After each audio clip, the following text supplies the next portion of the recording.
somebody's been to the installer show. Check out them bad boys. I feel like I can just guess CO2 content now in boilers. So what time is it now? 10:03. I'm going to service a Worcester in a minute. I'm going to say the high CO2 content's going to be 9.9 and the low is going to be 9.3 before adjustment. I bet that.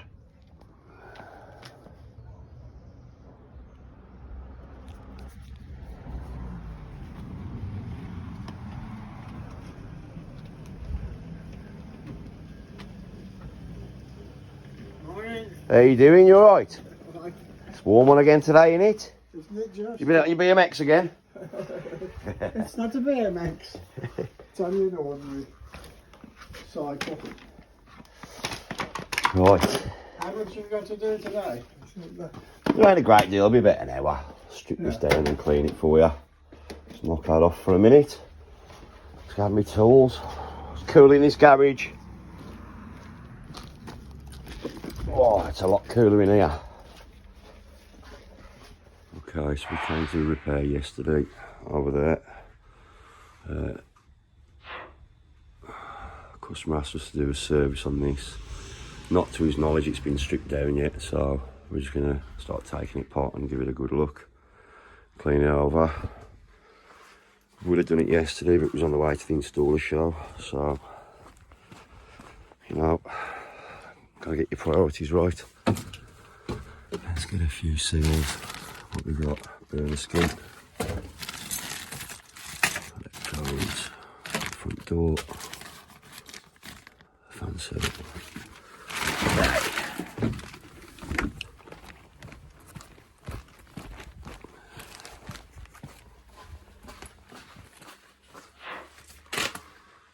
Let's get it off then.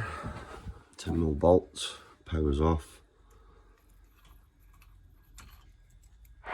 Start moving them.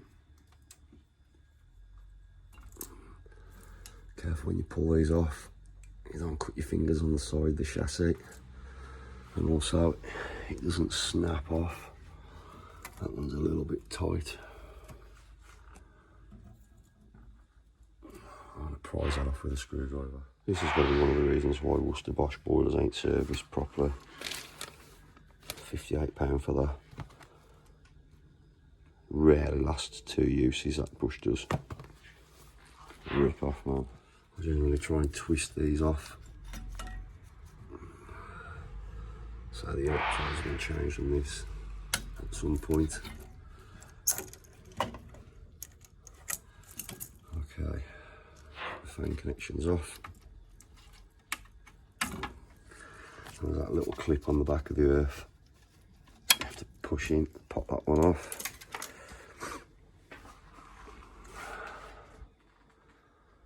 Okay.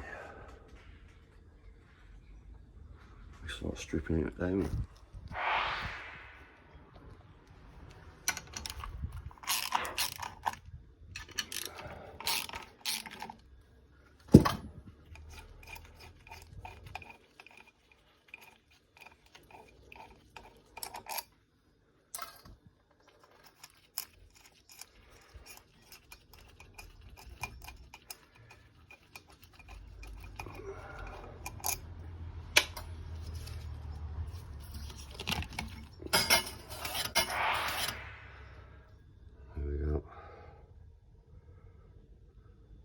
Fair bit of muck in there. So we'll get all that cleaned out. I'm going to whip the burner skin off as well. There's 2 screws in the top of the case so that can come off. We'll take all that fan out.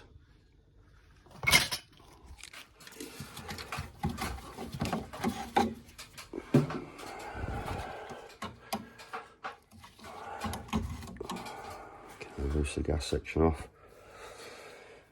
Then you take this out, we'll drop this off, and then hopefully we'll get that out in one piece. We shall see. Okay, so we've got the top of the casing off now. So there you've got circlips on the top of the burner. You just split them open because you get some new ones with your seal.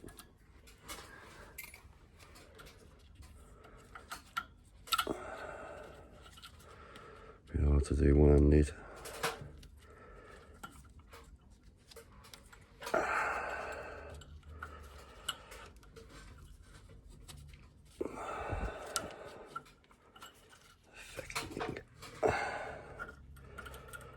Okay, two 10mm nuts on there. There's a 13 at the back if I remember rightly. 13 or a 15.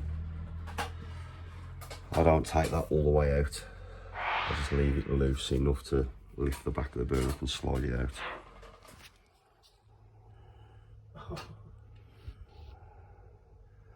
Which is what you'd expect if...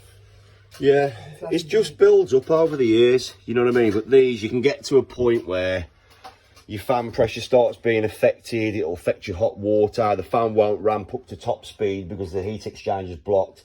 Then you start suffering with hot water problems. Depending on which engineer comes round, they'll go through all the thermistors and everything, replacing them, and still not get to the fault of it's a maintenance issue.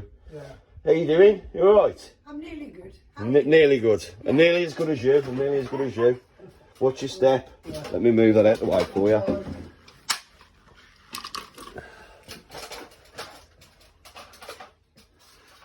Okay. Do a diagnostic on it. I bet that cost a fortune. Is it under what? It's not under warranty or anything, is it? 05. Oh, 05. I still wouldn't expect that, man.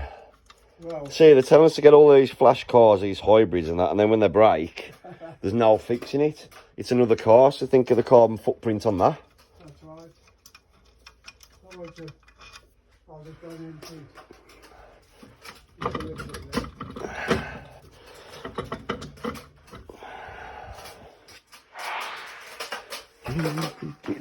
Oh.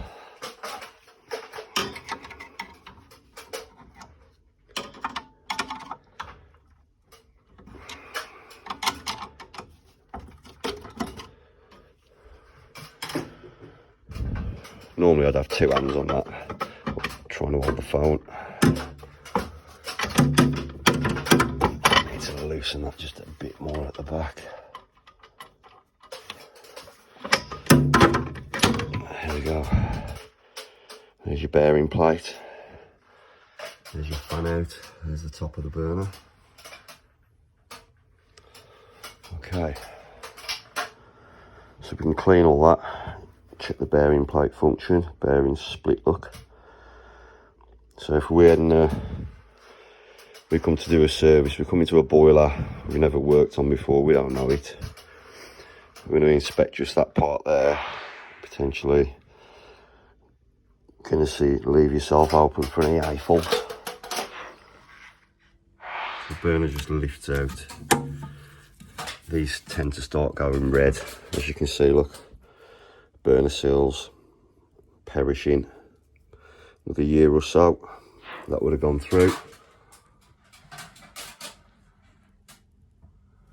Electrodes on its way out, so we'll offer that as a recommendation to the customer. Do you want them changing? My advice would be to change them now, because they're only going to bring up another EA fault. This is the beauty of stripping boilers down properly. You know the boiler inside out. You pick up all the defects.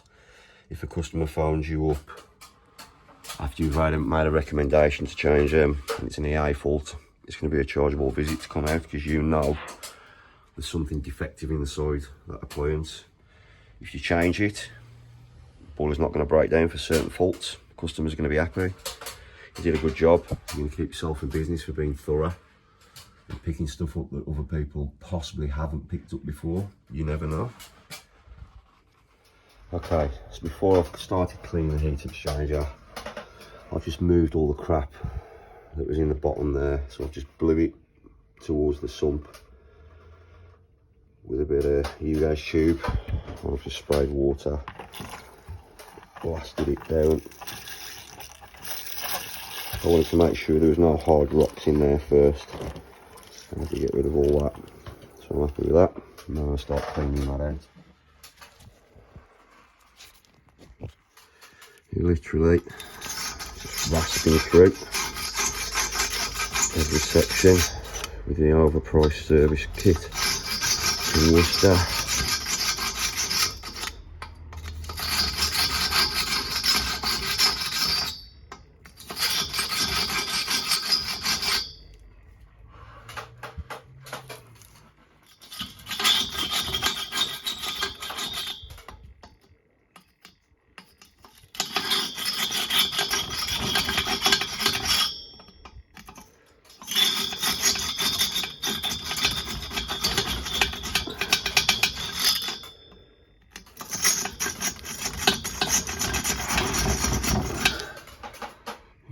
few hard blockages at the back there.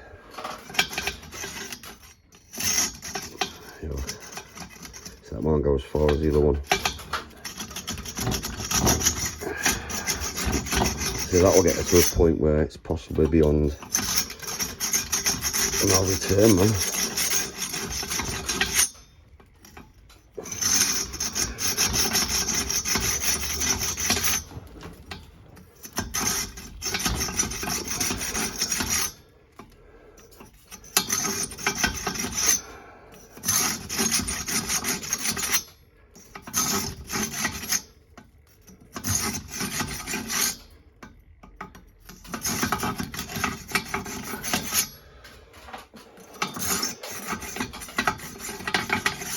Let's try and clean it, blow as much out first wet before I start, blow as much out as I can dry before I can start wetting it up and that flushing the last bits out.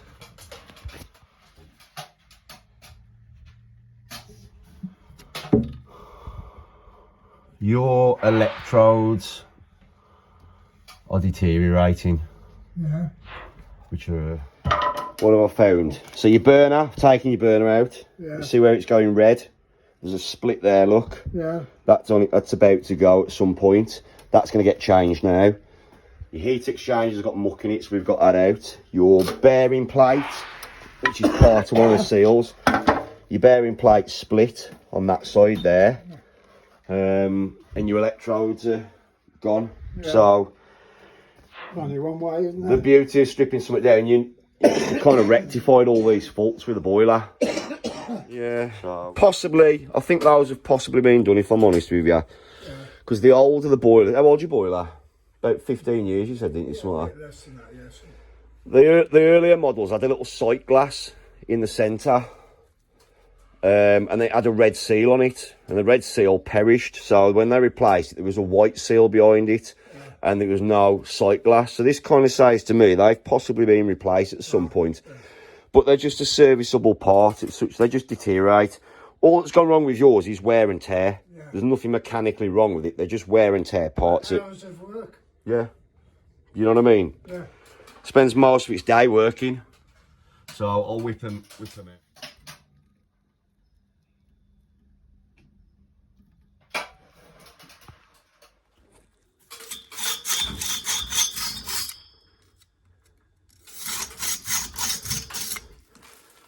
Bending and everything, man.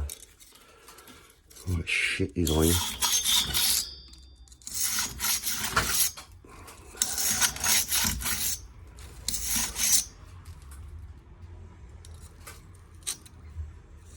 Has it fucking snapped already?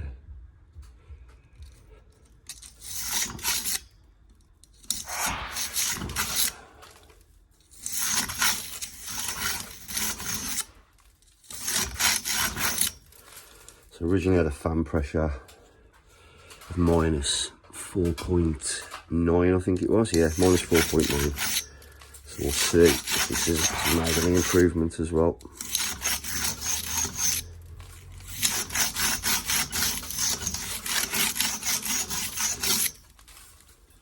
Look at that. First use. It's fucking useless.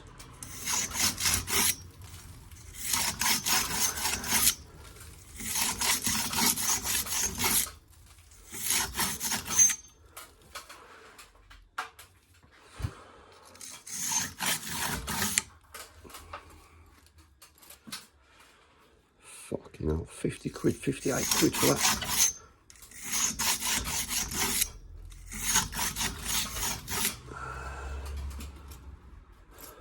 Piece of shit. It's probably the worst one I've had so far.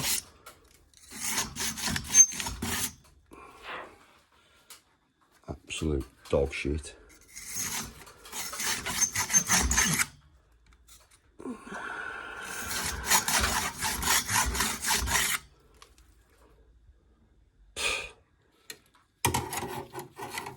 What a pile of shit. Worcester Bosch, man. First use.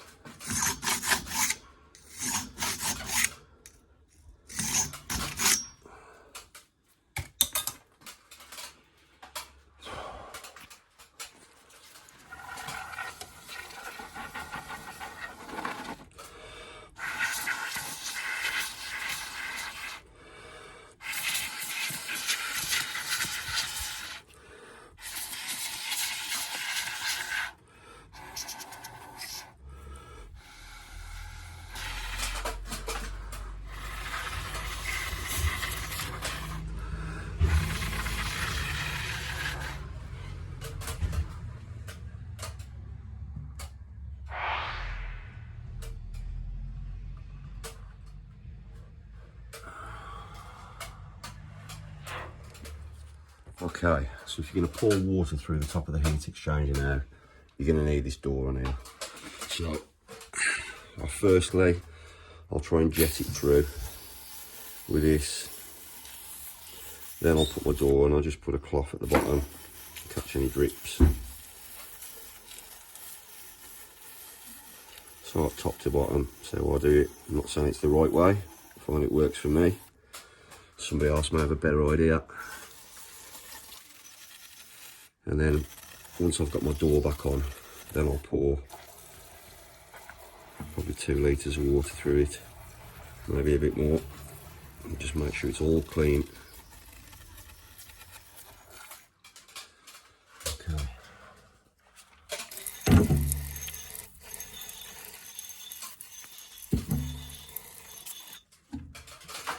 A bit more pressure in that.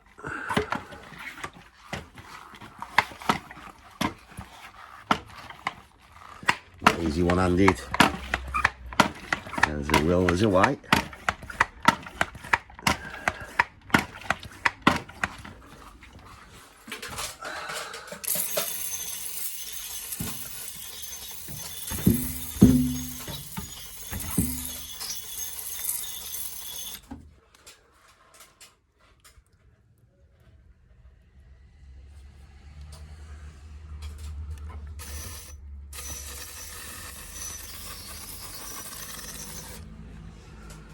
Okay.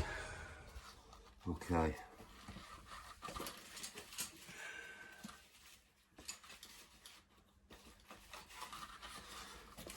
So we need to change this sadia on the door. 2 little clips there where your screws go through. Get them out first and just get that screwdriver and pick it out. It can be difficult to get out sometimes.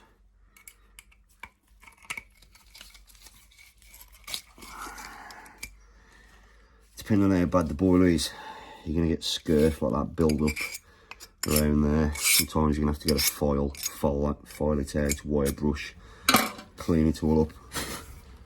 This occasion, it's not too bad. We're not going to have to do that.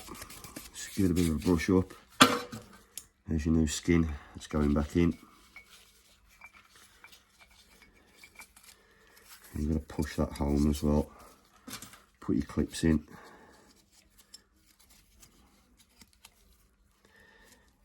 Before we've pushed it down, or you'll find they'll keep trying to pop out.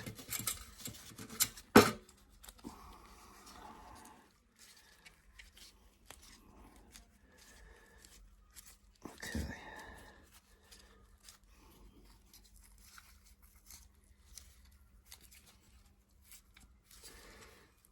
Okay, we're ready to go back in.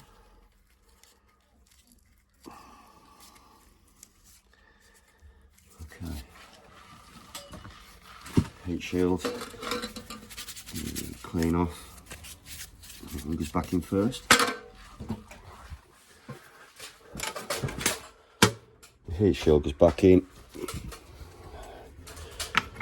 Door back on. And we can tip a couple of litres of water through there as well.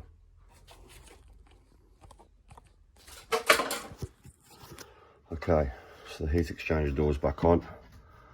We can now safely tip water down there. It's like crap. See it fizzing about in the condenser trap. All that muck. We'll flush that out in a minute as well. We start changing the burner skin. Start putting the boiler back together. All the muck that builds up inside there, your burner's sitting on the top, you're just going to waste more gas trying to penetrate through that passive layer that's on the heat exchanger. You know, we're trying to save energy, not waste it. So I always like to strip things down, clean them, know the appliance inside out, know any weak spots on the appliance, make the customer aware. Okay, so we just put the new burner skin on. Just make sure it clips on all the way around. It's not loose anywhere. All we've done cleaning wise with this, not touch that side, just a light brush over the back, blow it with a bit of air, and that's ready to go back in. Okay, so that bearing plate, seal comes out, you just pick that out. There you go, you can see the tear in it, look. At some point that will have come off completely, and possibly pass into the top of the burner, or drop back and go into the fan, or just wedge in the airway somewhere. I'll try and do a bit of a clean out, and we'll start putting the new one back in.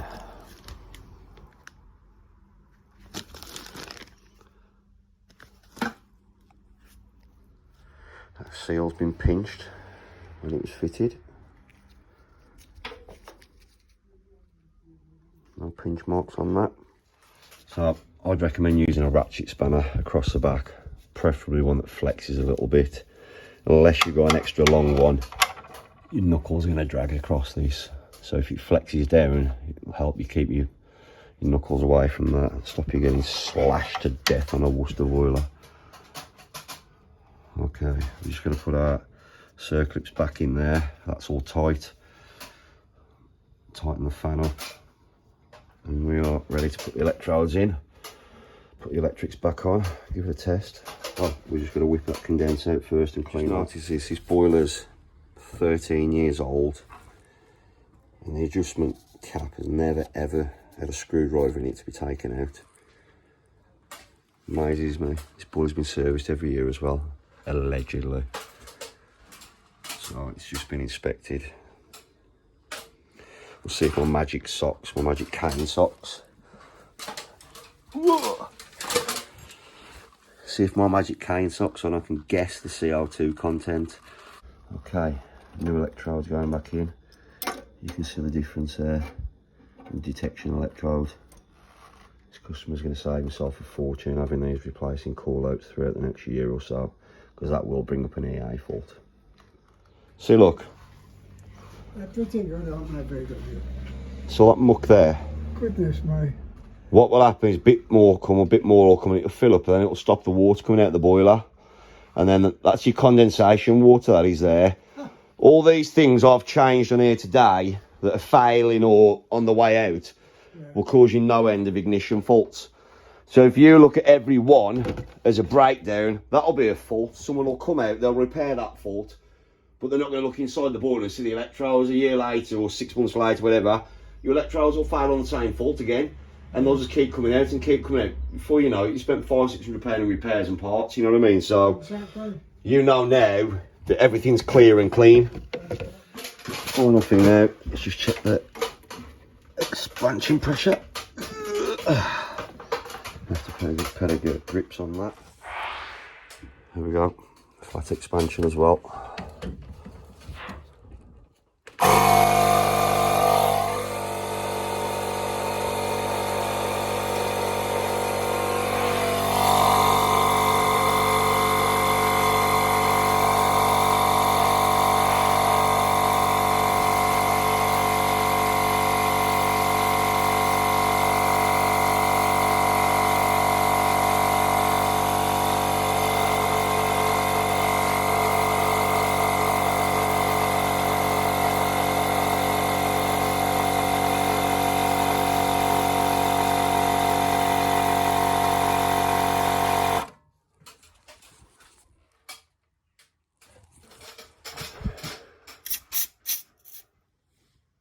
Always put a bit of leak detection fluid on your Schrader, because that could be passing. You think you've solved the problem.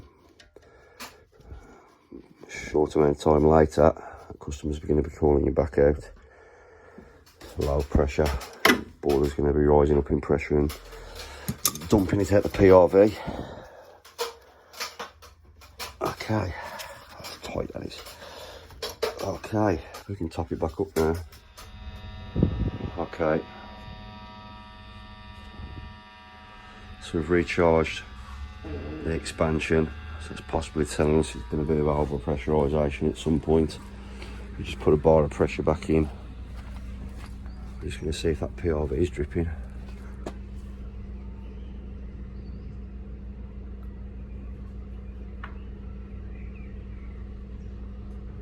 No drips from it. Might be in luck. We'll run the boiler, come back and check again. Okay.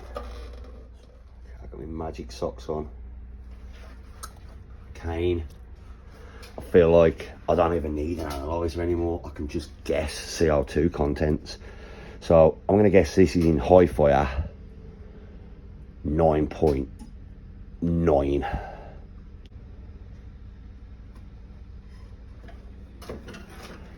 Let's see what happens.